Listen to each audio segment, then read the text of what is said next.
Hello दोस्तों, स्वागत है आपका मेरे चैनल ऐशू नॉवेल वर्ल्ड में। अगर आपको इसके आगे के चैप्टर चाहिए तो मेरे चैनल को लाइक और सब्सक्राइब कीजिए। चैप्टर 39। अब आगे। इश्की ने अयांश से पूछा कि वह अंदर क्यों नहीं जा सकती। तब अयांश ने उसे बताया कि अंदर धुआं भरा है और केमिकल की वजह से बिना मास्क के अंदर जाना बहुत खतरनाक होगा। अयांश की बात सुनकर इश्की ने जली हुई फैक्ट्री को देखा। तुमने मेहर को क्यों नहीं रोका? तुम उसे अंदर कैसे जाने दे सकते हो, जबकि वहां का माहौल पहले से ही खतरनाक है? इश्की अयांश से गुस्सा हो गई। तुम्हें लगता है कि मैंने उसे नहीं रोका होगा? मैंने कोशिश की लेकिन वह इस मामले में बहुत जिद्दी था, मैं उसे रोक नहीं सका, अयांश ने इश्की को घुरते हुए कहा। तभी माधव मेहर को अपने साथ घसीटते हुए फैक्ट्री से बाहर ले आया। माधव, वहां क्या हाल है? क्या तुमने मेहर को देखा? इश्की ने जल्दी से पूछा। इश्की, मेहर ने चिल्लाकर कहा। तब जाकर इश्की का ध्यान मेहर की तरफ गया। मेहर का चेहरा मास्क से ढका हुआ था लेकिन उसका चेहरा इतना गंदा था कि उसे पहचानना मुश्किल हो रहा था। क्या तुम ठीक हो? ये देखकर कि मेहर सुरक्षित है, इश्की को थोड़ी खुशी महसूस हुई। मेहर ने इश्की की तरफ देखा और तुरंत जवाब दिया, मैं ठीक हूँ, लेकिन हमारा सारा सामान खराब हो गया। मेहर के चेहरे पर अपराध बोध साफ झलक रहा था क्योंकि उसे इस बात का दुख हो रहा था कि वह उन्हें बचा नहीं पाया। इश्की ने उसकी तरफ देखा और एक खींचकर तमाचा मारकर बोली, तुम उसके लिए इतने परेशान क्यों हो रहे हो? मुझे ये देखकर बिल्कुल अच्छा नहीं लगा कि तुमने उन सब के लिए अपनी जान जोखिम में डाल दी। मेहर के मुंह से चिक निकल गई, जिसके बाद वह सदमे से इश्की को देखने लगा और सोचने लगा कि इश्की ने उसे क्यों मारा होगा।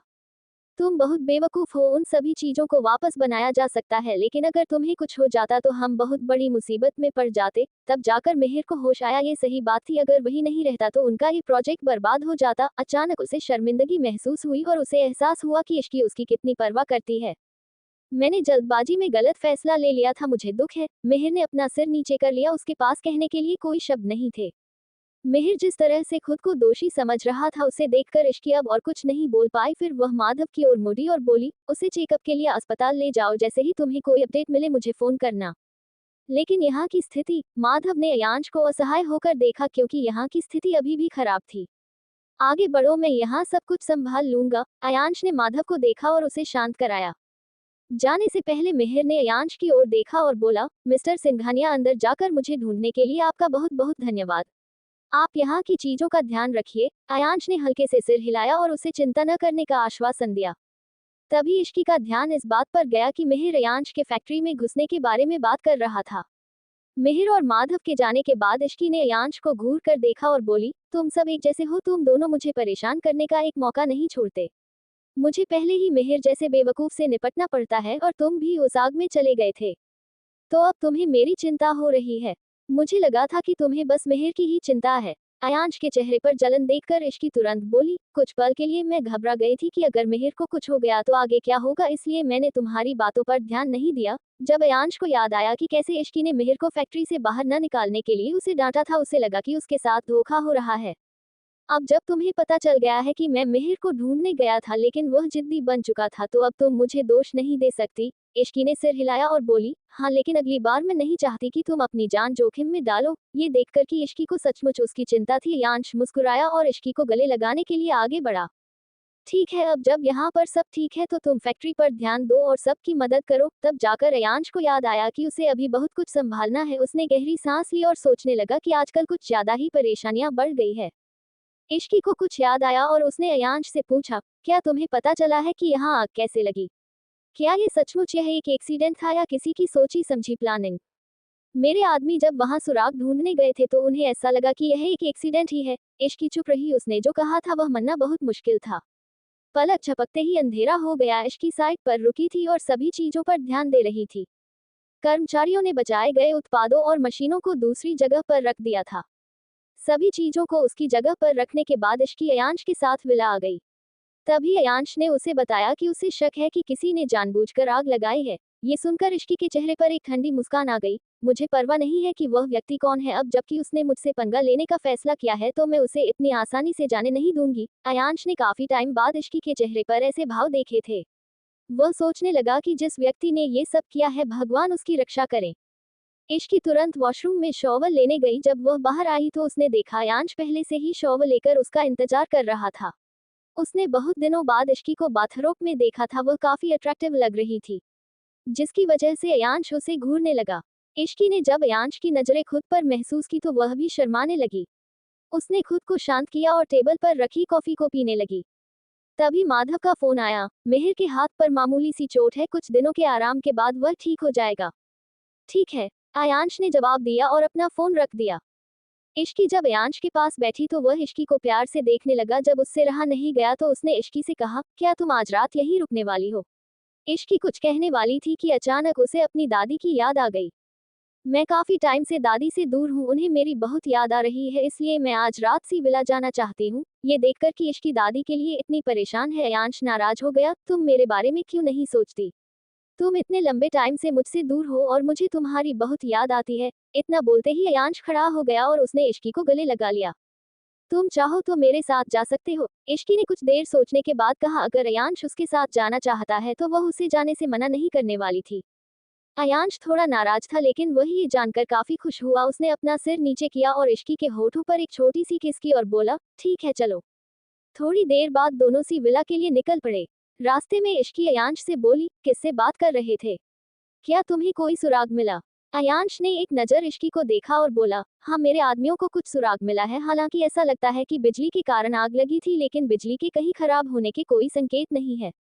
मैंने अपने आदमियों से उसे और अच्छी तरह से जांचने के लिए कहा है। मुझे लगता है ये किसी ने जानबूझकर किया है ताकि किसी को कोई शक न हो। और तुम सही कह रही हो, इसके पीछे वाला आदमी काफी चालाक है।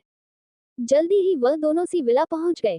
जैसे ही इश्की विला के अंदर आई, दादी काफी खुश हो गई और उन्होंने इश्की को गले लगा लिया। थोड़ी देर बाद जब सभी डिनर के लिए बैठे तो इश्की ये देखकर हैरान रह गई कि उसकी फेवरेट डिश बनी हुई है। इश्की को समझ में आ गया कि आयांश ने पहले ही दादी को उसके आने के बारे में बता दिया होगा। दादी ने काफी सिंपल खाने बनाए थे। ये देखकर उन्होंने आयांश से पूछा कि क्या वह कुछ और खाना चाहता है, लेकिन आयांश ने मना कर दिया। वह बस इश्की के साथ समय बिताना चाहता था। दादी इश्की के लिए टाइम टाइम पर उसकी प्लेट पर व्यंजन डाल रही थी। दादी आप बहुत अच्छी है। इश्की ने भी खुशी खुशी दादी के हाथों का बनाया खाना खाया। कुछ सोचकर दादी बोली, इश्की तुम्हें पता है कि आयांश को क्या खाना पसंद है, तुम उसे वह खाने के लिए कह सकती हो। आपको इतना सोचने की जरूरत नहीं है, आयांश को जो चाहिए वह ले सकता है, इश्की ने कहा और उसने खाना खाना जारी रखा। तुम इस तरह से क्यों बात कर रही हो? आयांश हमारा मेहमान है और तुम्हें उसकी सेवा करनी चाहिए, दादी ने इश्की को घूरते हुए कहा। ठीक है, मैं ध्यान रखूंगी। आयांश ने इश्की की ओर देखा और उसके चेहरे पर एक मुस्कान आ गई। आप क्या खाना पसंद करेंगे? इश्की ने आयांश की ओर देखकर कहा। मैं वह सब कुछ खाना चाहूंगा जो भी तुम्हें पसंद हो, इश्की ने आंखें घुमाई। यह आदमी कभी नहीं सुधर सकता। दया के चेहरे पर भी मुस्कान आ गई। इश्की ने दया को हंसते हुए देखा और बोली, हंसना बंद करो और खाने पर ध्यान दो। ठीक है। दया ने तुरंत अपना सिर नीचे कर लिया और खाना खाने लगी। डिनर खत्म होने के बाद इश्की ने दादी को सोफे पर बैठने में मदद की। तभी दादी ने इश्की को देखा और बोली, इश्की क्या तुम घर से बाहर रहने पर हमेशा थकी रहती हो? तुम काफी पतली दिख रही हो। उन्होंने गौर से इश्की को देखा और उन्हें एहसास हुआ कि इश्की का रंग भी कुछ पीला सा हो गया है। तुम इतनी बीमार क्यों दिख रही हो? दादी ने चिंतित होकर पूछा। सचमुच, लेकिन मुझे तो कुछ भी ऐसा महसूस नहीं हो रहा है। शायद मैं घर आते समय काफी जल्दी में थी। दादी मैं ठीक हूँ, आराम करने के बाद मैं और भी अच्छी हो जाऊंगी, इश्की ने दादी को प्यार से समझाया। वह वास्तव में बीमार नहीं थी, ठीक से न सो पाने के कारण बस थोड़ी अलग लग रही थी। ये देखकर कि इश्की खुद को हल्के में ले रही है, यांश थोड़ा नाराज हो गया। तुम पहले से ही इतनी अजीब दिख रही हो, फिर भी तुम काम करती रहती हो, क्या तुम थोड़ा काम कम नहीं कर सकती? इस तरह से तो तुम बीमार हो जाओगी, तुम्हें अब आराम करना चाहिए, आयांश ने कहा। इश्की ने आयांश को देखा और बोली, मैं अभी तक दादी से बात भी नहीं कर पाए और तुम मुझे आराम करने के लिए कह रहे हो। आयांश को पता था कि इश्की उसकी बात नहीं सुनेंगी, इसलिए उसने दादी से कहा, दादी देखिए ये कितनी जिद्दी है, आप उसे डांट क्यों नहीं रही है? दादी मैं अपने शरीर को अच्छी तरह से जानती हूँ, इसलिए आपको मेरी चिंता करने की जरूरत नहीं है। मैं कुछ समय के लिए यहाँ आपके साथ रहूंगी, उसके बाद मैं थोड़ी देर सोने के लिए ऊपर चली जाऊंगी, इश्की ने दादी को शांत कराते हुए कहा।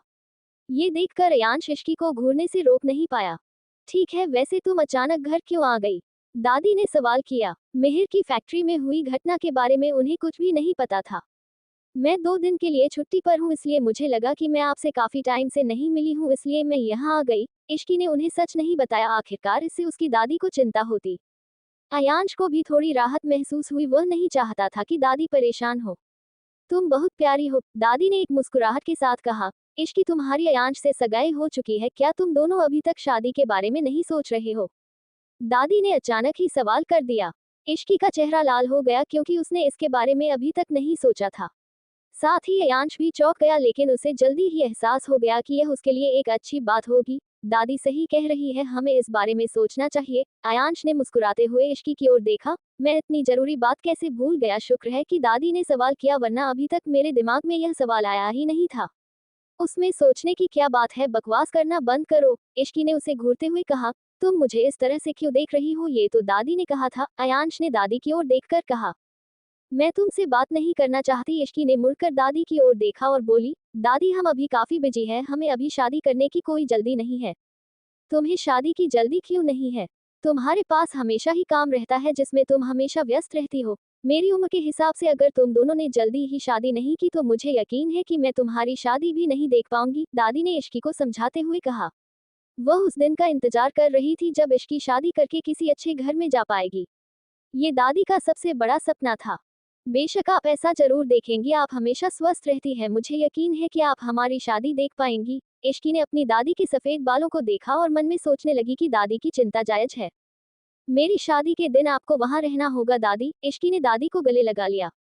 दादी ने इश्की के सिर को थपथपाया और बोली, मैं हमेशा स्वस्थ रही हूँ और मुझे यकीन है कि मैं आपकी शादी में शामिल हो पाऊंगी, मैं बस आप दोनों के लिए थोड़ी परेशान हूँ।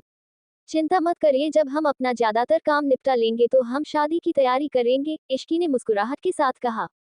ये सुनकर दादी की आंखों में आंसू आ गए और उन्हें काफी अच्छा लगा।